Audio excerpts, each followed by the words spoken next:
Well, good afternoon, everyone. I won't stay with you too long today. I wanted to come out here in the wind to talk about wind in our lives. I had a business conversation with a business partner yesterday, and it wasn't good news. I was expecting to do a merger with another company, and the person that I was going to do the merger with ended up really ill. And so as a result, I felt the winds, and if you can see, my hair is flowing all over the place, and it is extremely windy out here.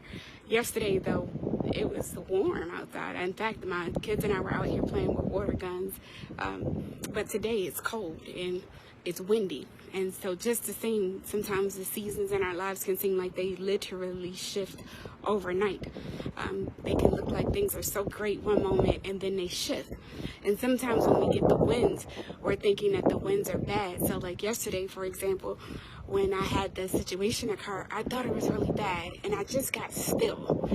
And I heard God ask me, Masica, do you trust me? I said, yeah, God, I trust you.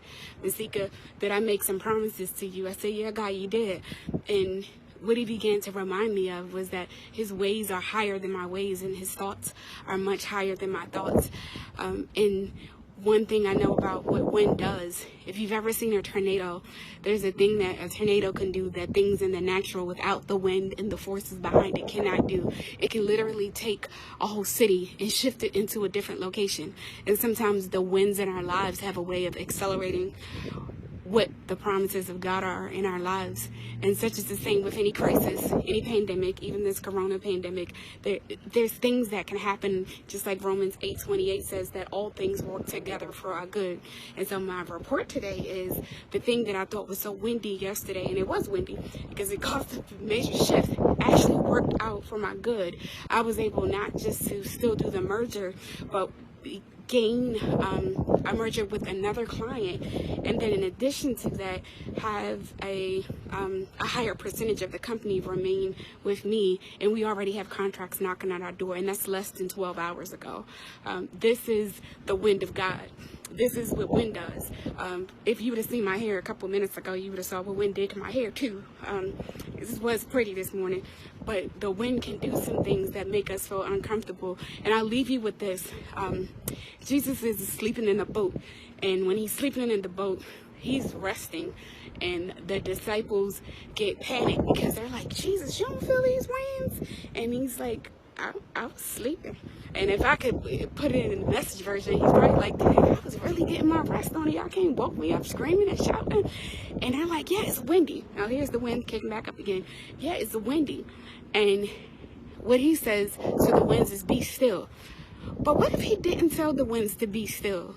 Or they actually have gotten to where they were supposed to go a lot quicker? This is what the wind does in our lives. Back then, they didn't have motorboats. So there was no engine on a boat. There was no cruise ship. And so when you moved, you had to move along with the waves. When you moved, there was some physical force that had to be put into steering the boats. You were not getting moved quicker without winds, because the moment that the tides began to go quicker, your boat moved and it accelerated faster. So perhaps God allowed the winds to happen while the disciples were panicking. God said, no, I got this. I'm just making things move quicker for you.